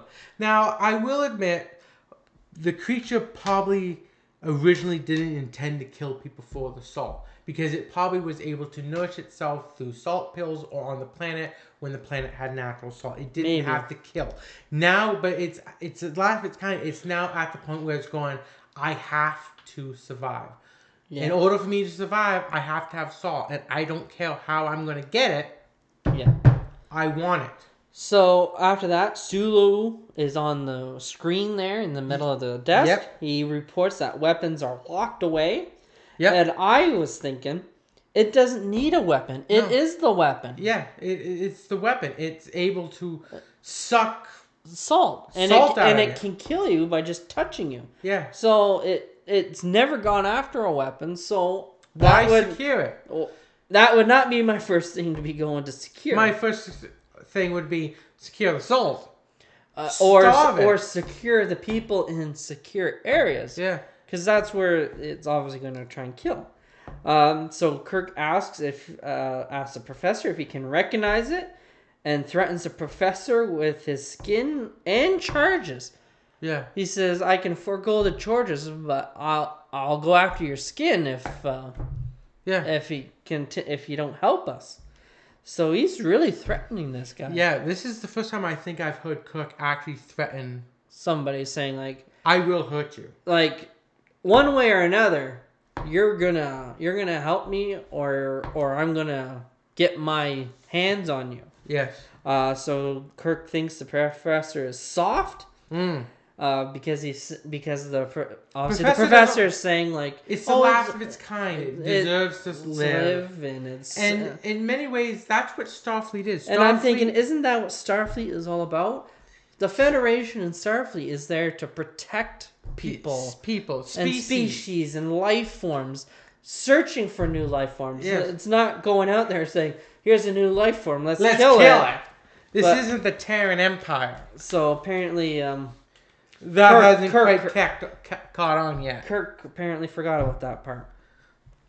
So, but the professor does eventually say he will not help find it. No, he says he won't help find it because, as far as he's concerned, it's last of kind. Now, during that meeting, Spock does suggest maybe we should use some truth serum on it. Which is the first time I've actually heard them actually say, like, let's use some truth serum. Yeah, it doesn't happen often. Now, the whole time, though, in this meeting, and they're asking, can you recognize it? He's looking over at Bones, almost like he knows you are the creature. And the creature is obviously there, worried. Like, is he going to say yes? Yes, I can find it. Like, yeah, he's right here. But he doesn't.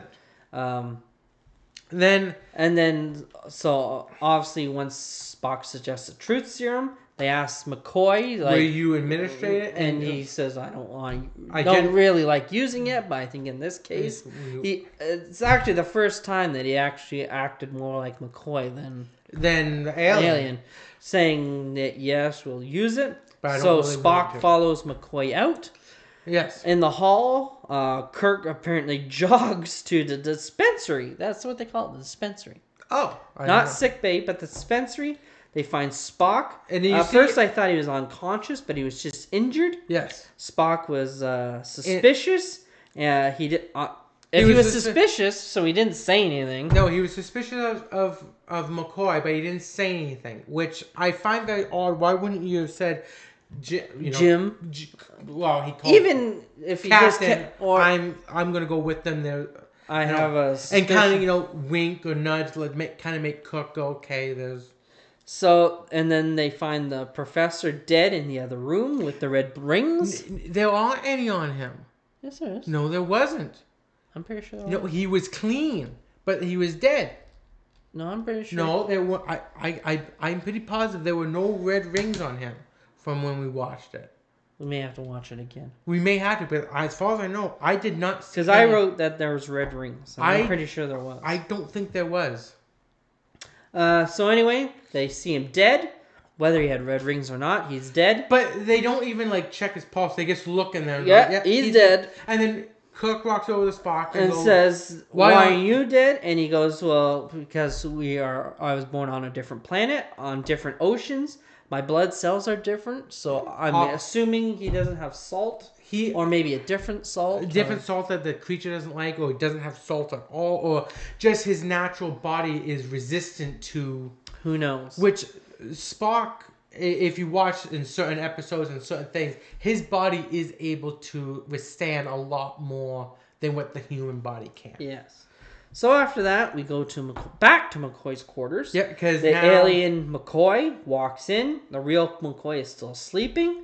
And the fake McCoy turns back to Nancy. Yep. And then Nancy runs over to McCoy, begs McCoy that they wake up, need help. They're trying to hurt me. They're trying to kill me. And just then, Kirk walks in. Yeah. He's armed.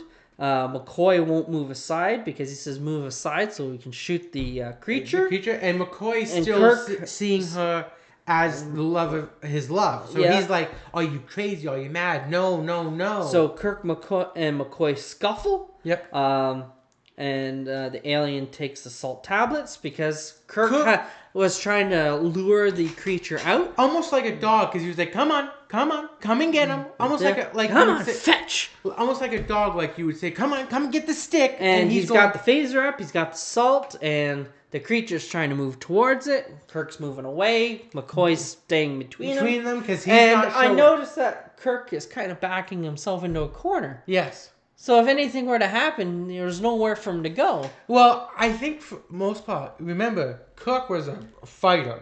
So he was probably thinking, I could wrestle this thing. Probably. But then, and I'm also thinking it was probably just for the next scene was going to be. Yeah. You know, because they needed a place for Kirk to sit on something. Because he had to stand still. And he had to sit still while Nancy, Spock, and McCoy did their thing. So they needed somewhere. So they said, "Well, just back up into this room, and we can just use that chair." Because Nancy then throws McCoy to the side, grabs the salt pills, takes it, and then does this. And then, as I said, Kirk and McCoy scuffle. McCoy takes the weapon away from Kirk. And then Nancy takes the pills, does this, and freezes Kirk. Because Kirk's now... Yeah. So she walks over to Kirk, puts her hands on him, and almost like she's about to stop. Yeah, so aliens attack Kirk. McCoy just looks on. Then Spock walks in, shoves the alien away from Kirk after he's saying, "Shoot her," and he's going, "No, I'm not going to shoot Nancy." No, shoot her. She's trying to hurt the captain. Trying to hurt the captain.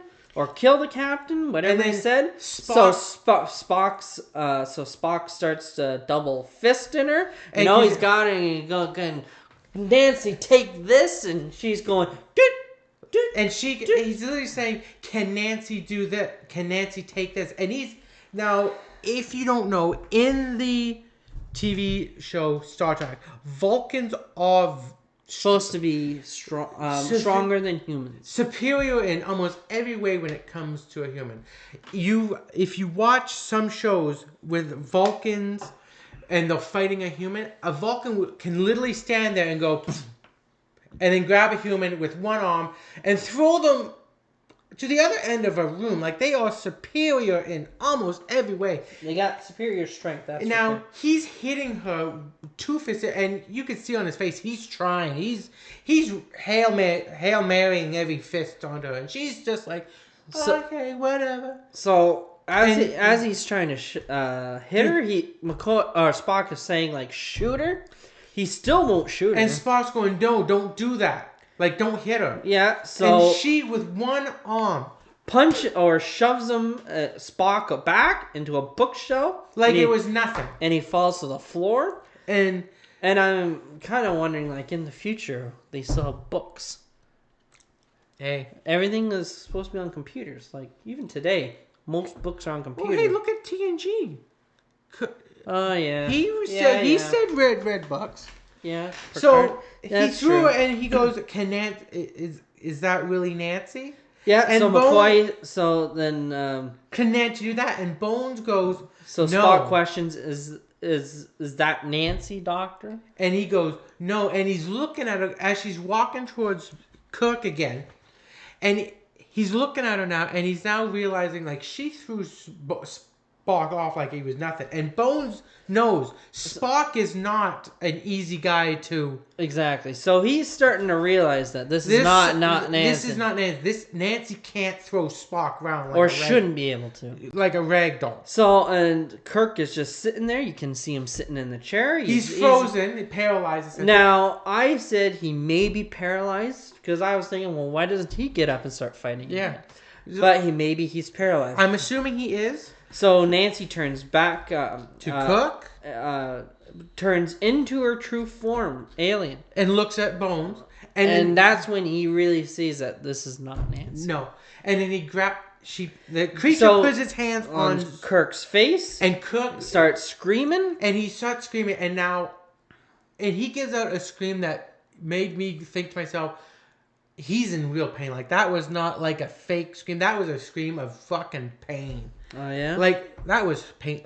Like, he was getting hurt. Oh? Getting assuming the soul sucked out of him. Yeah. I'm assuming. So, eventually, McCoy does shoot the alien. And he literally says, "God forgive me." Yeah. And shoots her. And then the alien turns back into Nancy. So, so the alien is trying to say, "Oh, you just shot me, Nancy." And so he doesn't do it again. But apparently the Doctor is no longer fazed by this. And shoots her again. And McCoy shoots the alien again dead. Yes. And it turns back into the alien. Yes. And it falls onto the ground. And then as soon as that happens, apparently Kirk seems fine now. You know, they don't need a hypo spray on me or anything. And they may have to, but he is sitting down and he gets back up and goes, "Oh, thank you, Bones." And he says, "I'm sorry, Bones." Yeah. So now I was wondering when I was watching that why Bones said, "God forgive me." And I wasn't sure why he said that. And I've been thinking as we're doing this. Because to himself, he's thinking he's shooting Nancy.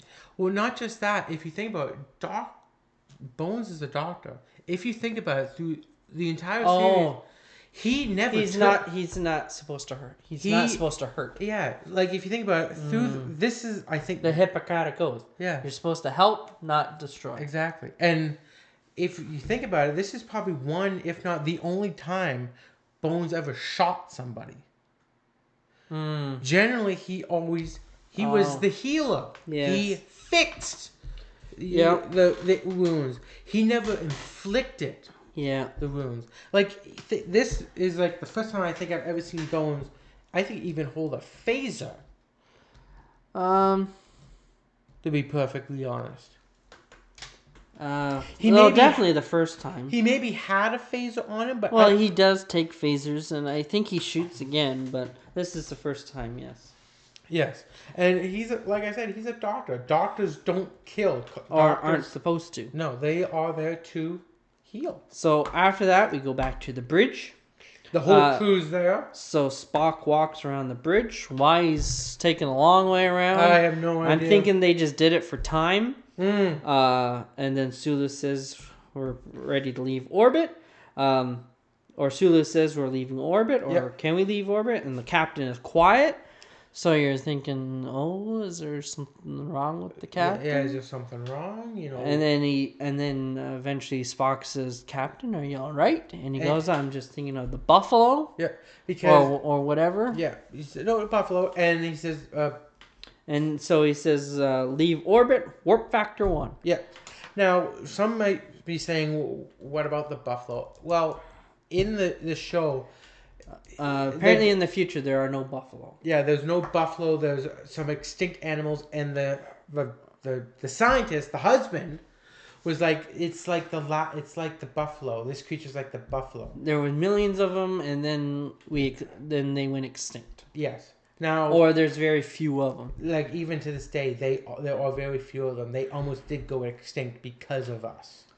So after we leave orbit, basically that's the end of the episode. yes, and the episode again is called Man Trap, and it's definitely a sad episode because you literally see a species go completely extinct.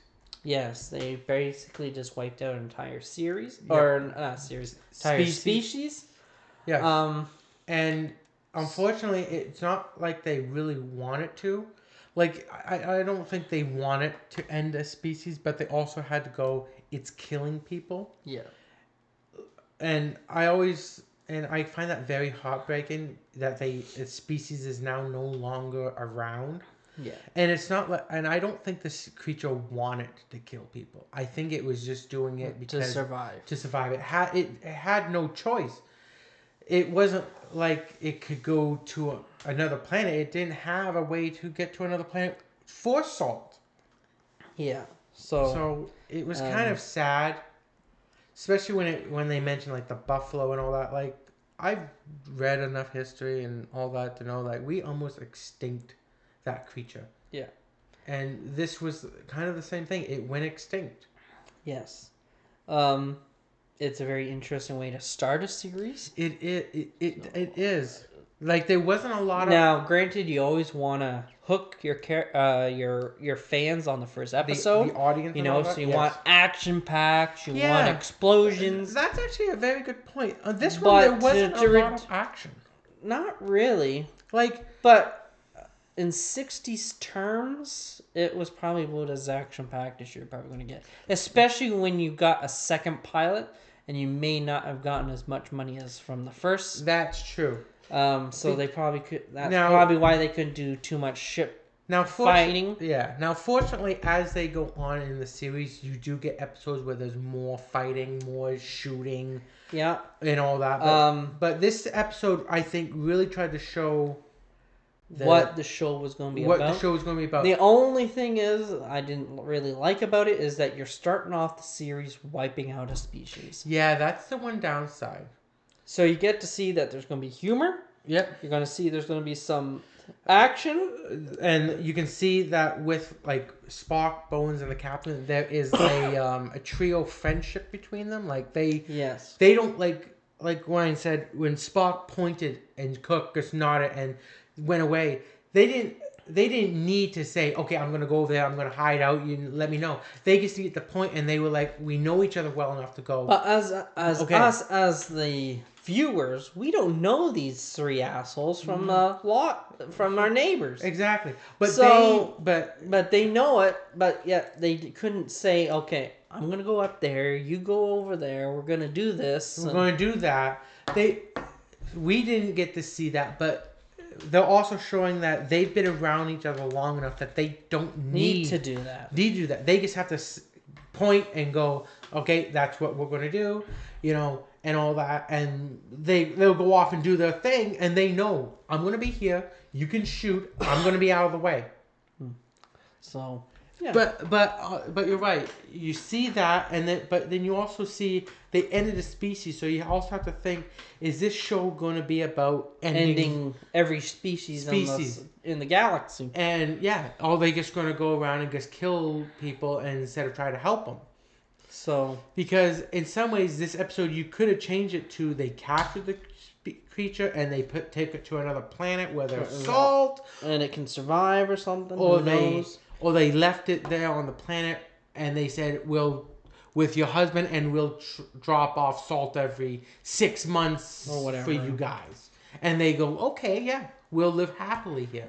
So, like there was but nothing no, like they that. go straight to killing. Yes. Unfortunately. Yes. So it was kind of a bummer.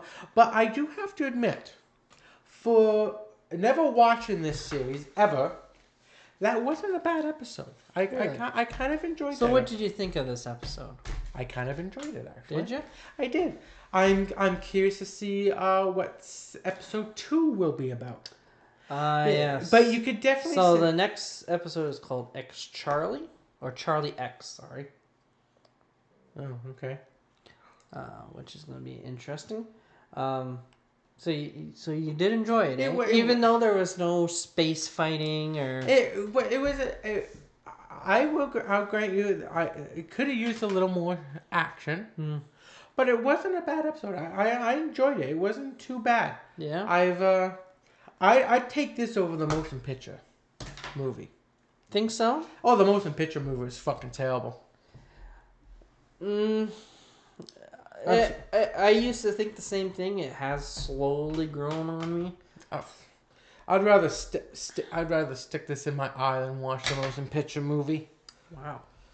It's just so dry. Oh. But no, this was actually better than I thought. I didn't think it'd be that good. But what I do find funny is you can definitely see the difference in technology from this to like Strange New Worlds or whatever.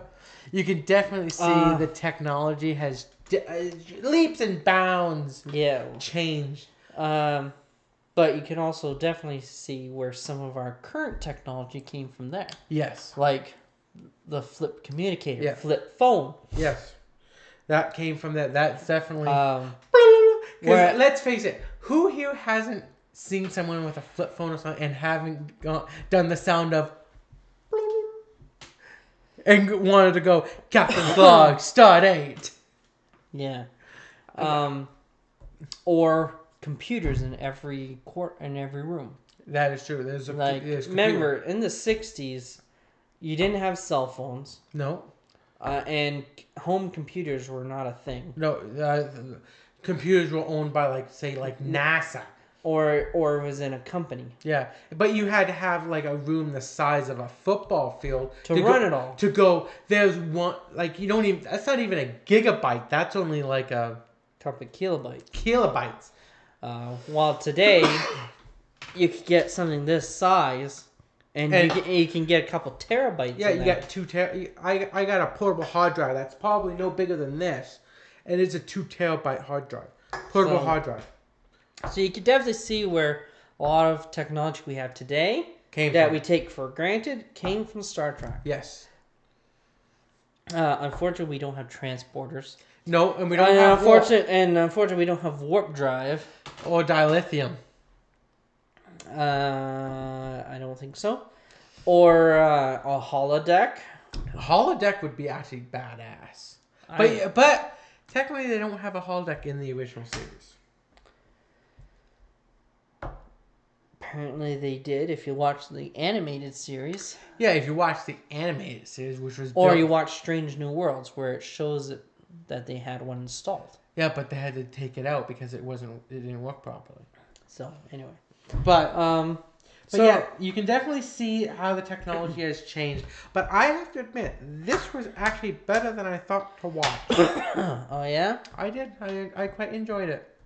Because I was kind of worried when we started this channel, or this YouTube, or this podcast, that when I came up with this idea that you might go, No, because I knew you didn't really like the original series. No, I know, not really. And unfortunately, all the other series, or at least of the 90s, have already been talked about by other podcasts. True. You know, you got the Delta Flyers that do Voyager. That Voyager and Deep Space Nine. Yeah, they took my favorite one, Bastards, Deep Space Nine.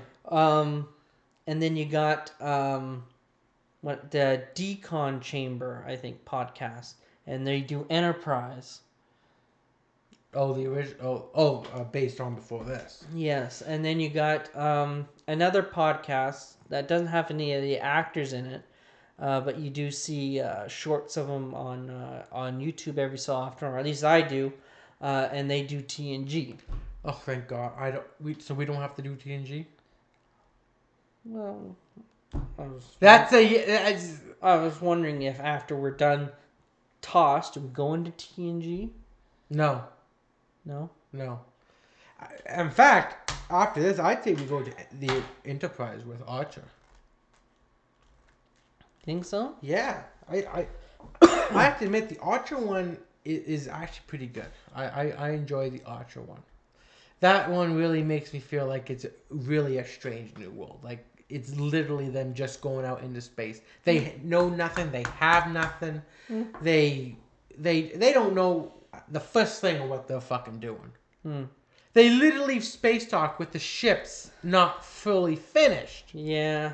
Well, like I said, we got. I don't know how many episodes they did of TOS. I'm gonna guess somewhere around 75. I'm thinking they did at least 24, 25 episodes per season. So probably at least 75 we'll get out of this. So we got quite a few months ahead of us. Yes. Actually, if we do it weekly, it'll be actually next year because there's only 52 weeks in a year. That is true. So it'll be sometime next year before we got to really decide. But I think this will be. I think we'll be good with this. We'll see. I'm sure not every episode I'm gonna like. Some episodes I'm probably. Yeah, there'll be episodes I don't like. That is true. Like this one, it had its good points, but I don't think it was some of the best Star Trek. No. Now, I can honestly say because I haven't seen the other episode. So far, this one I like, but I don't like it that they ended a species. You've seen other Star Trek, you've seen No, well, I haven't seen enough of this Star Trek series to honestly give a proper. Okay. I've seen most of them. Yes. So I know there are better ones. I honestly can only say this is only like the third episode I've seen of the original. That I can honestly think of. I only know of the other two. The one with